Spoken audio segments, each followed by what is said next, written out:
Let us make AMA the biggest and the most influential. Good evening, everyone. My name is Clash Sharadi from Africa Media Australia, and welcome to this seventh edition of African Knowledge. As we know, this is a new show where we provide an opportunity to African Australian professionals, leaders, members of the community, ordinary members of the community, I'm meant to say, to just be able to share what they know, their expertise, their even just a story, insight, and wisdom. And we continue to do. We're very excited that we're getting very good feedback from the community, and that is a good thing. We continue to encourage you to not only share our videos, subscribe on our YouTube channel, and like our Facebook page. And if you have something that you want to share with the community, if you have some sort of skills or qualification that gives you some expertise to comment on important things of the community, or even just a powerful story, please do not hesitate to contact us. So tonight we'll be talking about the representations of Africans in the media. And I have with me Dr. Stefan Shepherd, who has written a piece on ABC in relation to the reporting of Peter Bol story, the Olympian who came forth very close to winning a medal at the Olympics, but he's the first one who has achieved what he's achieved to come to that sort of level for about 50 years. I'm going to get Dr. Stefan to tell us what motivated him to write the story. But before we get there, let's first ask him to introduce himself. How are you, Stefan? I'm well, Clyde. How are you? Thanks for having me. Good to be here. No worries. Thanks very much. So before we go into the story, just introduce yourself. Tell us a little bit about yourself so people know who you are and what you do. Yeah, thanks, Clyde. I'm an associate professor at Swinburne University in the area of forensic psychology, which is the interface of law and mental health. And I've been in academia for over 10 years. I've worked at Swinburne. I've worked overseas in the US at a number of institutions there as well. And my research has predominantly looked at, multicultural pathways in and out of the justice system, and how the justice system and I guess the mental health sector as well can work more effectively with young people who are justice involved. Okay. Now, you wrote a piece on ABC in relation to Peter Bol. Tell us what it was about and what motivated you to write it. Yeah. So I wrote this opinion piece for two reasons. Like a lot of us, I consumed a lot of the coverage of Peter Bol in the aftermath of his feats on the athletics track, which were very impressive. And I noticed that the commentary, well, I should say first, the commentary was very positive generally. The country was extremely proud of Peter Bol, and rightly so. And I think the coverage, certainly reflected that. So that was a good thing. But I also noted that the coverage was also, I guess, unusually capacious in the sense that it sort of quite quickly veered away beyond his sort of athletic accomplishment and his athletic trajectory. And it sort of went headfirst into a whole range of other issues, including, the topic of migration, humanitarian policy, overcoming adversity overseas, refugee advocacy, integration. There was a sort of theme around broader African Australian community uplift. There was sort of notions of identity, and it sort of existed as a counter narrative, I think, to sensationalist headlines in the past. So I guess I'd call it a fascinating potpourri of, different socio-political issues and perspectives thrown into the mix. And it seemed that there was a lot more written about those broader issues than the 800 meters, which was Peter Bol's event. So just sort of in closing there, I think my piece was it was an observation of this phenomenon. It certainly wasn't a critique by any means. I think a lot of these issues raised were relevant. And I think sport often has a nice way of sometimes propelling important social conversations into the national discourse. So it wasn't a critique, it was just an observation, and also something that, your typical sort of Anglo-Australian athlete doesn't often encounter. Absolutely. And I really liked the piece because when I go into it and I see some of the points you've raised, which are pretty interesting, because I think whilst as you said it, the reporting was overly positive, but you could tell that this sort of unending refugee story doesn't end. I mean, you could have actually spoken more about the sporting prowess of Peter Bol than his past as a refugee, isn't it? Yeah, I think that's right. So some were quite keen to showcase Bol's success, I think, as a motivation for, say, broadening our humanitarian program. And there were others, however, that felt, that there was perhaps too much emphasis, I think, on, let's say, early childhood fleeing civil unrest, which was raised quite regularly in a number of interviews with him. And look, it's a challenging space because, as you say, because on one hand, it is a part of his early life. And, anytime one is, compiling a sort of profile on a public figure, naturally early life situations or, early adversities in particular are going to be included in such a profile. But on the other hand, there's also this phenomenon, I think, that, that many cultural linguistically diverse Australians encounter in their lives where they're sort of, I guess, gratuitously asked where they're from or, where they're really from. And for some called Australians, such interest is irrelevant to their current lives. And this, I guess, this line of emphasis or questioning starts to become an unwelcome curiosity for some.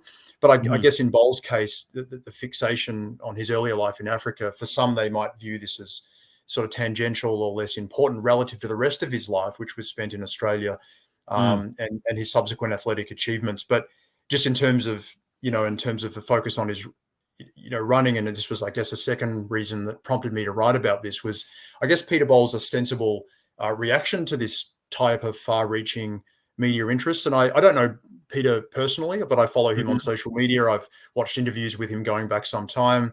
I obviously saw his interviews during and after the Olympic event, and it struck me that he was someone who was intensely dedicated to his craft. And that's pretty obvious if you look at his Twitter. He even has a podcast, I think, that's focused on his running.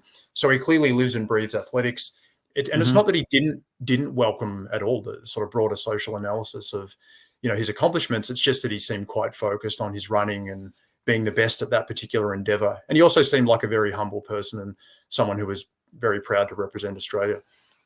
Absolutely. And obviously all of us were really made proud of Peter Bol's achievement. Do you think the journalists sort of know how to strike the right balance between obviously not hiding the fact that, this athlete comes from a refugee background and there may be some valid reasons why that can be highlighted in a story, but not overdo it to the point where it sort of overruns. It overpowers the whole story and forget about some of these other things. Do you think the journalists know how to strike that balance? We haven't seen much of that happening in our media representations anyway, have we? Yeah, and it's a really good question, and it's a tough one too, because I think it depends on the exercise as well. Because, as you said, we all know that refugee status has occasionally been negatively raised in corners of the media, and and at times it's associated with anti-immigration rhetoric. However, if an article is sort of discussing someone of note's life, and being a refugee is part of that, then I don't see why that would be an issue. But I think we also need to remember that having a refugee background should absolutely not come with a stigma. This is a situation that anyone could really find themselves in, and warrants compassion and a humanitarian impulse. But I do think if it's part of an individual's backstory, then of course it's fine. However, I think also at times for some it can be overemphasized. Not everyone from that background necessarily wants an immediate or disproportionate focus on that. They may not want their entire lives defined by that. But ultimately, I think it should be up to them. They should decide how they want to be portrayed and what aspects of their lives they want promoted. Absolutely. That is a fair point. Now, we also see that well beyond the public sphere or the media in Australia, it's kind of it's something that happens quite often in Western media. In England, for example, with the last defeat of England against Italy, where obviously England lost because the team wasn't just good enough, but they highlighted the fact that the black players failed to convert the penalties, and that's why they lost. That's kind of the same thing that quite often happens in most Western medias, isn't it? Yeah, I think that's right. And I'm sorry. Unfortunately, that's how a lot of sort of media is constructed, today. you often get alarmist headlines that aim to unsettle readers, and it's often the intention of those headlines. It capitalizes on, sometimes division and fear. And, the more sensational, the headline or the coverage, the more readership, the more clicks, the more interest. And so the coverage can often skew sometimes towards the extreme and the emotional. And it means that sort of minor trends are given sort of outsized attention. And as you said, when it touches on hot button issues, sometimes simultaneously, whether it's to do with multiculturalism, or assimilation, or immigration, and that intersection with sport, this is going to naturally generate more interest and alarm in some sections of society. And you get those simplistic us versus them narratives, but they tend to sell, and that's an unfortunate reality. And this is exacerbated with social media, and sadly, particular groups bear the brunt of that phenomenon and become easy scapegoats. But in terms of how African Australians are covered generally, I mean, that would require a sort of an analysis. I'm unaware as to the proportion of studies that is sort of a negative to positive, or the range of topics they tend to cover. But generally speaking, most media tends to skew negative. More people are, more likely to read provocative, controversial content, and they're much less likely to, digest a good or desire, I should say, a good news, positive story. Absolutely. And now I know, Dr. Stefan, you need to go very soon. You haven't got much time, and that's okay. We're just going to probably just ask you one or two more questions, and we will continue the show with more of the analysis on this sort of reporting. Peter Bol himself has been doing quite well in the way he addresses media, and I think the athletes can do a lot in the way they organize and manage their media appearance, trying to correct the narrative that is being circulated around, isn't it? Yeah, no, I think you're right. And you're right. Bol handled sort of the media very well, and was sort of navigating some of these sort of, thorny social issues. But he handled it with sort of a poise and maturity that was quite impressive. But as I was saying, what was clear to me is that he appeared to be singularly invested in his career as an athlete, and he appears to prioritize that line of discussion, when he's interviewed. And secondarily, he often, he tends to sort of signal his pride in representing Australia quite a lot. But I think this raises a number of interesting questions, prompted, just to follow on from what you said. So how much should we expect athletes, I think, to comment on a range of political issues? Should policy be, I guess, instigated by the achievements of one or two people? Because, the corollary of that, as we know, as African Australians, is if, a tiny minority of us engage in, what is viewed as problem behavior, then that can also stimulate, knee-jerk political reactions and responses. So, I mean, this often, speaks to the intersection of, I guess, the adulation we bestow on sports people, but also the public perceptions of minorities and how that can fluctuate too. All right, maybe one last question. Obviously, I think there is a lot of talent within the African communities when it comes to sport, and perhaps there may be a need to invest for the government, at least to invest more to try to help people with talent to use that and replicate what Peter Bol has done, and even actually exceed that.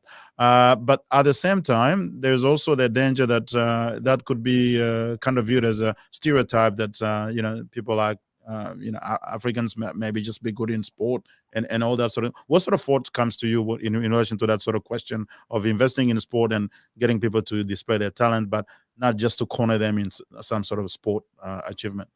Yeah, it's a really good question, and the sort of disproportionate focus on, the African Australians and their involvement in sport is a long-lasting trope that we've seen in Western countries for quite some time.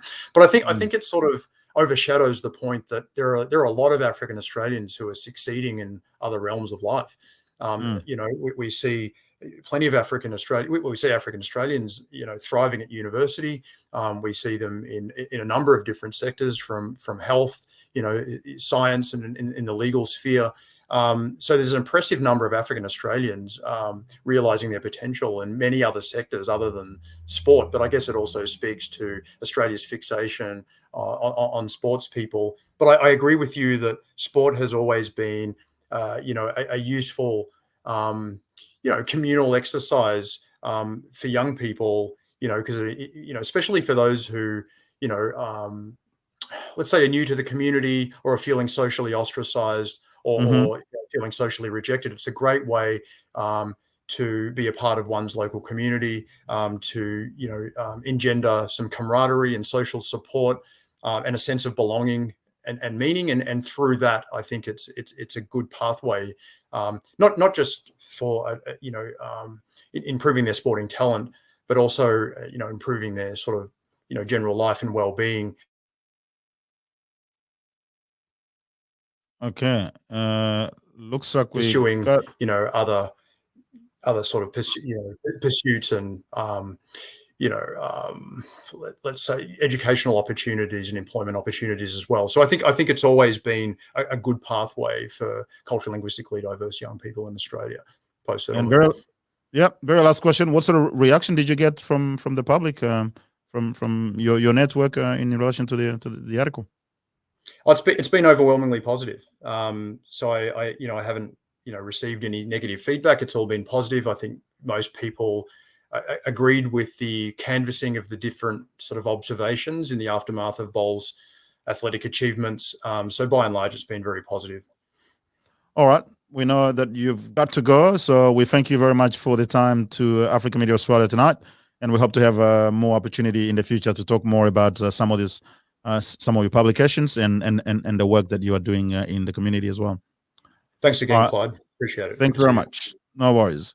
All right. Dr. Stefford will go. We'll just take a quick break and we'll come back. Don't go yet. I would like to have you who are watching, and I see some people already putting comments and questions. We want to be able to sort of discuss this a little bit more. If you can ask questions, you can even call. We can get you on a call if you want to make a comment. It's all about the general representations of Africans, especially when it comes to sports, for example, where this refugee story gets emphasized more when that is the case. We'll just take about 15 seconds break and we'll come straight back.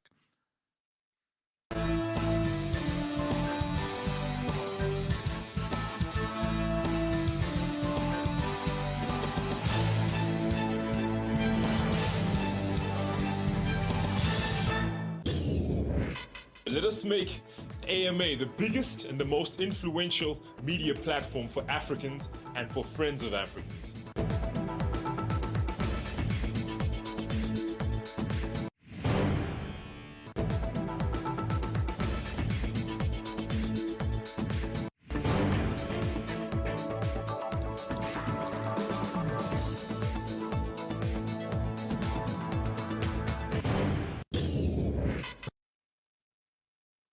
Okay, we're back. So for those watching, as indicated before, we would like to see you make comments, ask questions, and even if you want to make comments over the phone or via video, that is also possible. Just contact us, send us a message on the number that is on the screen now. So this whole conversation is about how Africans are represented in the media, and this is a long-standing issue. Some of us have been here for quite some time, over 20 years, and we've seen over the years how Africans have been represented in the media.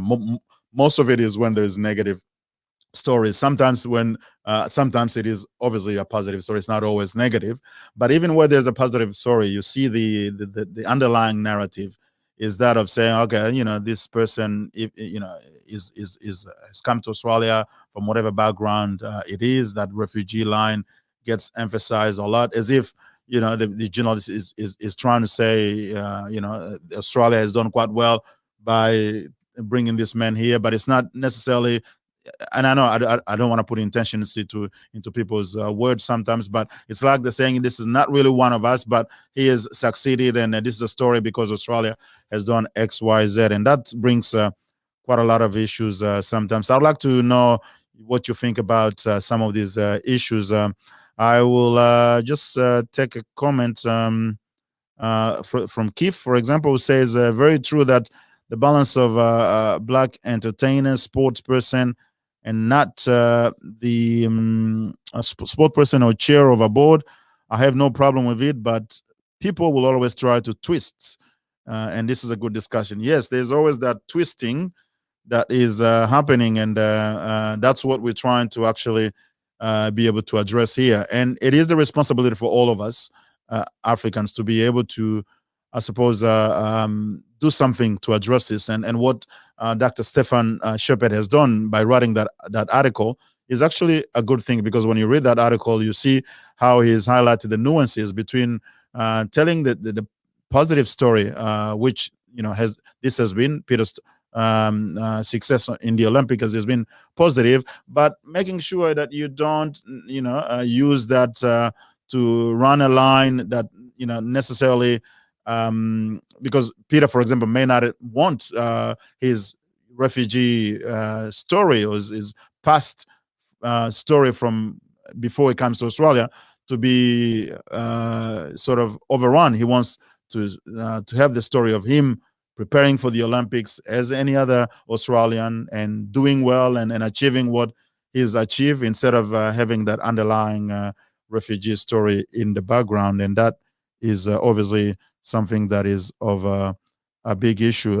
So we ought to be able to take that effort to trying to, where we can, speak to the media. We may not always have the capacity to, or even the chance to be able to write articles and get them published on big platforms such as ABC, but we can, use our own community media, and Africa Media Australia is one such platform where we encourage people to come in and say something, have a conversation, because nowadays we have the good thing about technology is that we don't have to rely necessarily on big media. Sometimes, obviously, that is good because of the wide audience that they have, but we can use our own media, and we can have stories on the internet, and sometimes they can have just as much exposure as they would have in the big media. So it's that responsibility, because the image of Africans affect us, all of us, and not just us, but our children and our grandchildren, those who are going to be, have children here, and grandchildren will be born. That image that is attached to the African person has significant impact on how people are treated, how much respect people are given, and the confidence that we need to have as we go about our lives. We don't have to sort of victimize ourselves. We need to be confident. But if the image that is being portrayed out there about the African person is overly negative, it has significant consequences, not just in Australia, even in Africa, because I think a lot of the issues that we're having in Africa, for example, in terms of the economy, is that many of the investors who have money and who may want to do business in Africa, for example, when they hear negative stories about things happening in Africa, they tend to have this view that, for example, Africa is pretty much just one place. Africa is a continent with over 52 countries. I'm sure 53 or whatever the number is, but because the people, the public here in Western countries have been sort of fed with one single story of African negativity, any little thing will sometimes affect the way they're thinking and the decisions they make in order, for example, to try to go to Africa. Only those who are savvy enough, who've invested time and energy to try to study what is happening in Africa, that would understand the difference between what is happening in one place. You may be in Ivory Coast or Ghana, which is in Western in West Africa, and that has nothing to do with Zambia or Botswana or Namibia, which is in Southern Africa. But people don't have that sort of a level of understanding. So it is important for us to do what we can and be actually active and invest time and money to trying to change this image of the African person. It's not going to happen on its own. We have to put some sort of investment into it. So the story of athletic success, such as Peter Bol in the Olympic, is a very good one. It gives us an opportunity to obviously talk about the success of this person who perhaps he overcome a lot of challenge in his life, but since he arrived in Australia, he's been quite focused on his athletic career, and he's now getting some benefit from that. He's doing well, and perhaps, who knows, with the next Olympics, he may even be able to win a medal. Let's hope for him, and we can always try to cheer him up next time he's on the track field. So that is a good thing. I would like to sort of see some comments you guys may have in relation to how we can best address or manage rather the image of the African person in the media, because it is very important. It's affecting all of us. When there is for example, in Melbourne, we've seen over the years there's been issues with young people running around and doing some stupid things. But when they put that in the media, it's not just the young people, those who are responsible for what they did, who are victim of that. It's everybody, including the very successful young people who are doing well, but they are being caught in that sort of negativity net and unable to move as freely as they would want to move. And Keith again is saying another negative example was the negative image that given by some racist people in the UK when the 3 Black players missed the penalty. Exactly, I mentioned this to Dr. Shepherd when we were talking. I'm not sure if you were watching at that time. Yeah, the last time England lost against Italy, and they said it was because the 3 Black players missed their penalty, as if the blame is on them. If we didn't have these 3 Black players miss the penalty, England would have won, which obviously is a racist type of perspective in that. England didn't win just simply because it wasn't the best team, and Italy did better than it did. And even the best players in every game, they miss. Not every game has penalty of the type that we see in soccer, but even blessed players sometimes they fail to give the best that is expected of them, and that happens to everyone. The big player in soccer have also missed penalty in many circumstances. Pauline Bopenda says, could Sport Academy combine sport and other disciplinary to boost multi-talent? Interesting question. It's probably very difficult because in Australia, the way they organize sport, it's obviously they just want to focus on whatever sport it is. The coach would want to make sure that everybody can play their best and the team can win. It may be difficult to introduce some other aspects of it. There are some things that can be introduced, such as sort of coaching for excellence and achievement, that sort of psychological aspect of things to instill confidence in the person, which is still part of sport, but it can also go beyond sport to look at just the person themselves. That they need to be confident of themselves. They need to think positively, to control their emotions, because all that helps them to focus and be able to deliver on the sports arena. But if you want to add some other things, I think that comes more from a community perspective.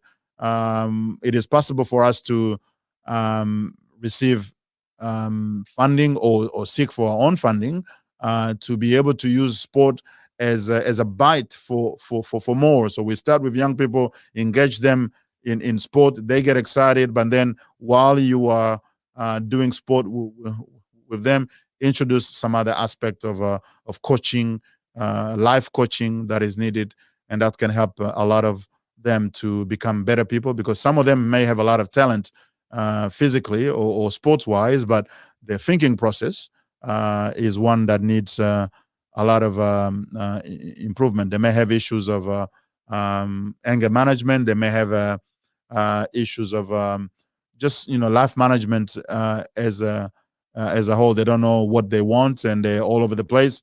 So we can use sport as an avenue to help them to bridge towards a more confident accomplishment of their own person in terms of their future and everything they want to do. That is definitely possible, but it does require a lot of commitment. The problem is, for example, in sport, And I may even be sort of guilty of that. I have my son who plays basketball, and I've tried many times to take him to basketball and be there, but a lot of times it's not always that easy because you have a variety of other things that you are doing, and it's not easy to always be there. But contrary to what we can see perhaps in the broader mainstream Australia, where parents are often very present with their kids for sport. Now, I'm not saying that African parents don't take their kids to sport or don't stay with them when they are engaged in sport activities. But if you look at if you look at things more broadly, you will see that there's less parental participation in kids sports, and then it may be the case with other. Oh, sorry, I actually forgot that it was only Peter that was on the screen, and I got out of the screen, but at least my voice was still there, and I think you could have you heard me. So that's the point. I mean, that's the only thing I can say to Pauline in terms of combining sport and other disciplinary to boost multi-talent. We have to acknowledge there's a lot of talent in many young people and the broader African Australian community, but what is lacking is the investment in leveraging, developing that sport and taking it to the best point that it can go, because that requires, in a country like Australia, it requires a lot of commitment, and because we have a life where we're juggling so many things. We may not always have the most comfortable jobs that we need. Therefore, you may have to combine even a couple of jobs, and that takes your time away from family and all of that sort of thing. But it's certainly something that we need to have as a conversation in the community to be able to see what is best and what can be done. Whatever we put our mind to, whatever we focus on as community, we are more likely to achieve those goals if we work together. But again, that's another question of how people work together to be able to achieve goals that help the community. Pauline says the African media has a big responsibility in educating our communities and becoming culturally competent in relation to the African continent. Yeah, perhaps documentaries of success story as well as challenges mirror to mirror, I believe, will help. Absolutely, absolutely. It is important to educate the communities and give them that cultural competency. And they need to succeed in Australia. You don't just need obviously to speak the language. Speak English. Obviously that's important because this is the language that is being used here. But you have to have that cultural capital, which is a combination of knowledge, understanding of how things get done in Australia and how to interact with people in the best possible way. For example, even in work settings, the politics of work, you ought to be able to know how to navigate through that to make the most of it and make sure you are always positioned well to be able to go to the next level to get a promotion. For example, many of us and myself have made that sort of mistake as well when we were new to Australia, where there are things that we don't understand or we think are different from our culture. Therefore, we kind of build some sort of cocoon at work where we don't want to mingle with the rest of the people, or we don't want to talk. For example, in terms of sports, when I came to Australia and we started talking about footy, I didn't know anything about footy, and I didn't even like the sport in the first place. I found it very, very violent, and I didn't have anything to connect me with footy. But everyone at work was talking about footy and everything. So I didn't understand then that I could have used footy as a way to, interact with people and connect with them and build a bridge and mingle and get something from them that will help me as one of the members of the broader team to be able to navigate my way through some sort of achievement that I want to make. And especially if you have clear career goals, you're going to have to learn to navigate the political horizon at work. If you don't know that, it's going to be very hard to succeed. You're probably just going to stay at the position that you have for quite some time. But if you decide to put your mind to it, you will be able to learn and all that. So the cultural capital is quite important. It's not something that you get taught at school in a formal way. It's something that you get to learn as you live in the society and interact with people. And if you put your mind to it and start investing some time in understanding what makes people tick, and what at work defines how decisions are made to promote people. The fact that you are member of a minority may be both a good thing and a bad thing. You can be a bad thing in the sense that you obviously could be. You are in an environment where you are kind of singled out in a way that you don't necessarily connect with everything with the rest of the people at work, and there's racism that happens at work as well, and all that sort of thing. But there could be a positive side, and there is a positive side to it, because you are highly visible, and you could utilize that for your own benefit if they see that you are quite dedicated, quite competent, and you are giving the management what they need and putting yourself out there every time that is necessary. Then eventually they will start trusting you, and that trust can be developed to the point where you'll be given more responsibility and all that sort of thing. So that's where the whole representation of African point comes into, because even at work you need to be able to tell stories to people. They ask us so many questions about about Africa, for example, and when people ask those questions, they are not necessarily racist. Some of them are, but some of them are just ignorant. They don't know much about Africa. So it's important that we educate them about the realities in Africa, and do it in a very nice and way, nice way, so that it doesn't become something that you say you want to push your knowledge or your understanding into someone's throat. But if you just find a way to tell them about the realities of Africa, and that it's not as bad or as retarded or as it may be displayed in the media.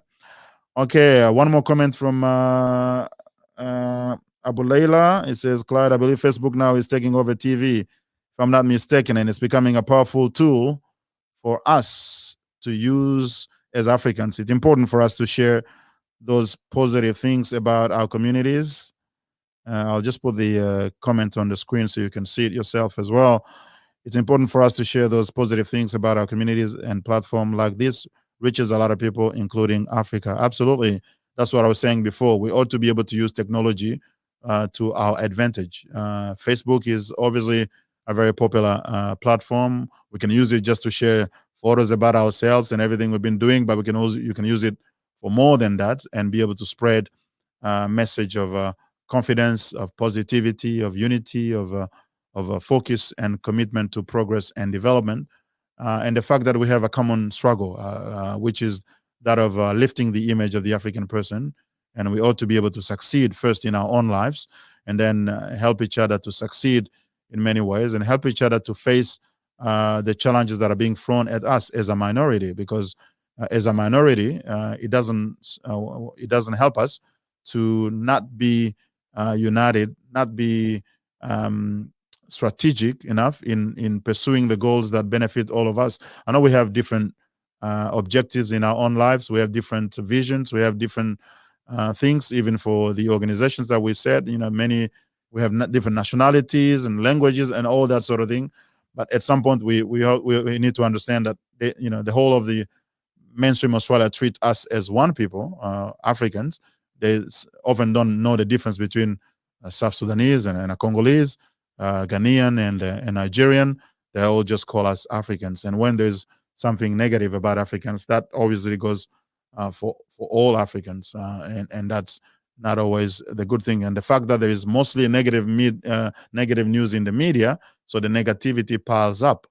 So it's up to us now to counter that with a positive story, and we can put these stories together. It's now relatively quite easy, and I've been trying to, for example, invite more people on this platform.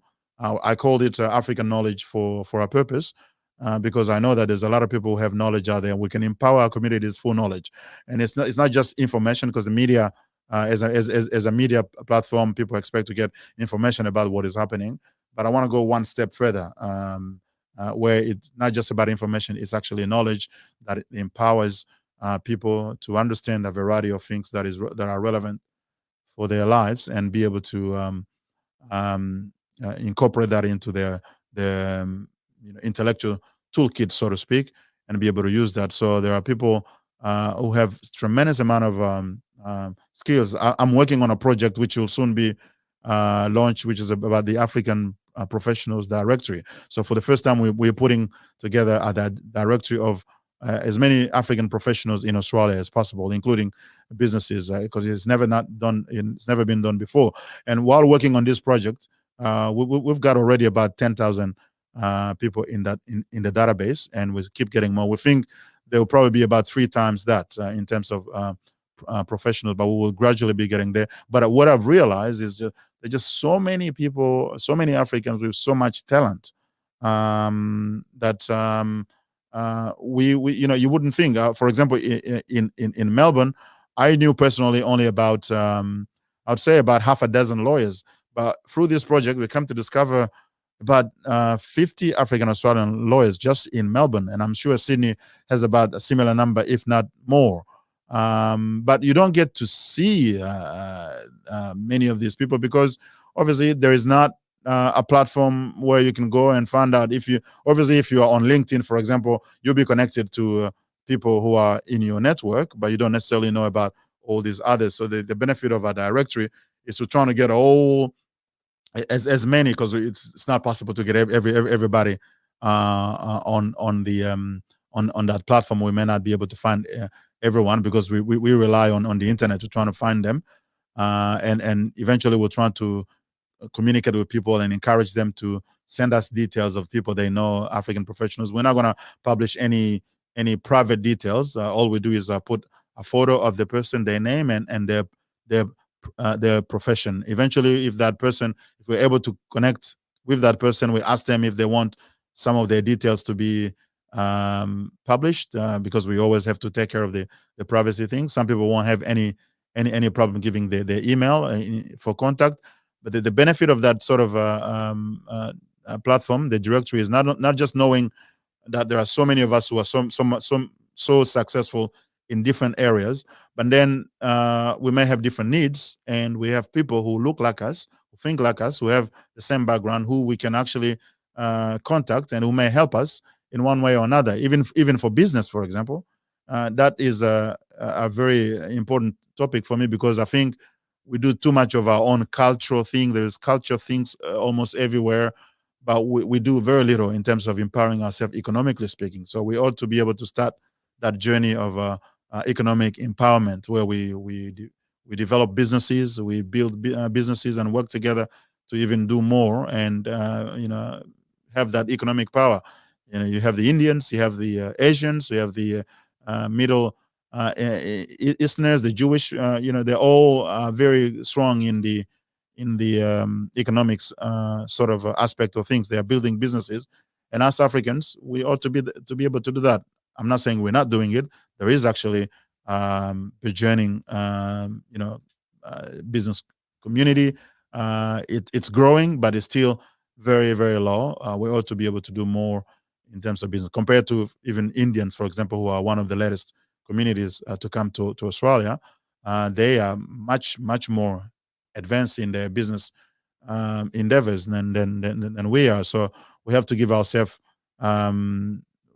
some sort of target there to be able to do more, and that some of the benefits of that is, for example, our young people will have jobs, because one of the issues with our young people is there's a very high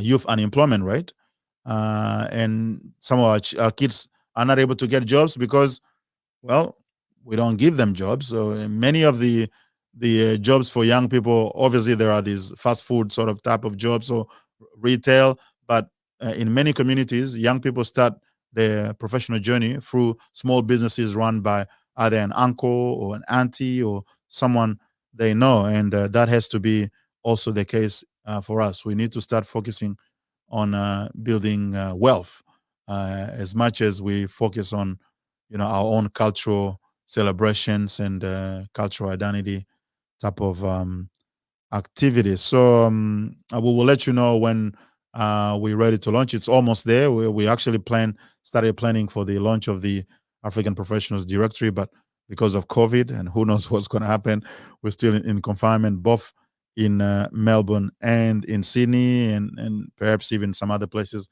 in Australia. I haven't been watching too much news. I haven't been watching much news about the COVID because it's just too much everywhere. But at least I know Sydney and Melbourne are in confinement. But hopefully this will be behind us soon, and we'll be able to organize that launch. Otherwise, we'll be obliged to do a digital launch, which is not the best. We want people to attend the event when that is time to do it. So we're getting about the end of the show today. I want to thank those who have watched and commented, and we would encourage you, if you haven't been on our network, on our platform yet, and you would like to, or you have something that you can share, if you look closely, you will see that you have some sort of experience, some stories, some insight, some wisdom that you can share. It may be related to your work, it may be related to your community involvement, your passion, it may be related to your story as a person, or even your country where you are from. Because another aspect of what we want to do on this platform is to educate ourselves about other countries. Many of us have come from Africa not knowing much about other African countries, and we can educate ourselves about other countries, and we ought to be able to share that not just with ourselves, but also with the rest of Australia and the rest of the world, because there's a lot of good stories coming out of Africa. So we'll finish here, and I want to say thank you for watching. Share